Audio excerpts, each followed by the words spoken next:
Sujet suivant. En direct tension Iran-États-Unis, Téhéran affirme qu'un accord est à portée de main. Téhéran affirme qu'un accord est à portée de main sur le nucléaire iranien mardi. Le chef de la diplomatie iranienne Abbas Araghchi a affirmé qu'un accord sur le programme nucléaire de l'Iran était à portée de main, à l'approche d'une nouvelle session de négociations avec les États-Unis prévue jeudi. Il a indiqué sur X que son pays participerait aux discussions déterminées à parvenir à un accord juste et équitable dans les plus brefs délais, évoquant une opportunité historique de conclure un accord sans précédent qui prenne en compte nos préoccupations et nos intérêts mutuels. Un accord est à portée de main, mais seulement si la diplomatie est privilégiée, a-t-il ajouté. Et l'armée libanaise dénonce des tirs israéliens dans le sud du pays et l'armée libanaise a accusé mardi Israël d'avoir visé le périmètre d'une position militaire qu'elle installait dans le sud du Liban, près de la frontière, et affirmé avoir donné l'ordre de riposter. Dans un communiqué, l'armée a précisé que des tirs du côté israélien ont visé le périmètre d'un nouveau point de contrôle que les militaires installés dans la région de Marjeyoun. Le commandement de l'armée a ordonné de renforcer la position et de riposter aux sources de tir, a-t-il ajouté. Le Liban craint des éventuelles frappes israéliennes contre le Hezbollah. Le Liban redoute que des attaques d'Israël puissent viser ses infrastructures civiles en cas d'escalade en Iran et des implications du puissant Hezbollah libanais pro-iranien, a annoncé le chef de la diplomatie libanaise à Genève.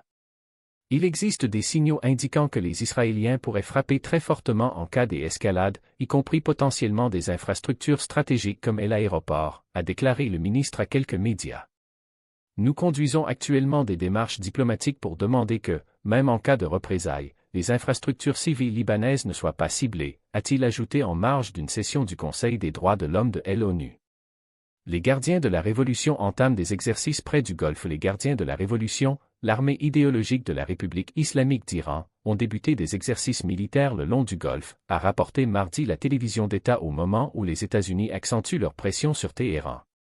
Ces exercices, qui se concentrent sur les côtes sud et les îles adjacentes, comprennent missiles, artillerie, drones, forces spéciales et véhicules blindés, a précisé la chaîne, tandis que les États-Unis ont déployé dans la région un important dispositif naval et aérien, laissant planer la menace de frappe contre l'Iran.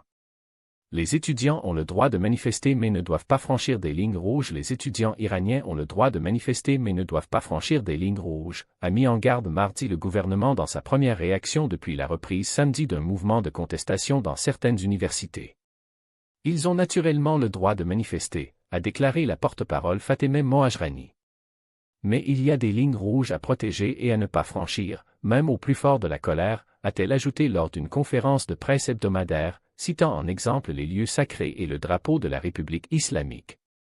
Au moins 4 morts dans le crash d'un hélicoptère de l'armée iranienne. Un hélicoptère de l'armée iranienne s'est écrasé sur un marché mardi dans le centre de l'Iran, un accident qui a fait 4 morts, selon l'agence de presse officielle IRNA.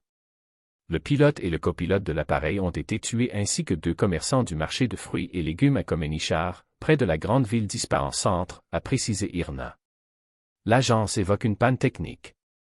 L'Iran, frappé par des décennies de sanctions, a connu ces dernières années plusieurs accidents aériens, impliquant des appareils militaires mais également civils. Les autorités déplorent régulièrement les difficultés d'approvisionnement en pièces détachées nécessaires au maintien en état de vol de sa flotte vieillissante. Jeudi, un avion de chasse iranien s'était écrasé accidentellement lors d'un entraînement nocturne dans l'est du pays. Bonjour et bienvenue dans ce live. Alors que les tensions entre l'Iran et les États-Unis ne cessent d'augmenter ces derniers jours, ne ratez rien de la situation au Moyen-Orient ce mardi.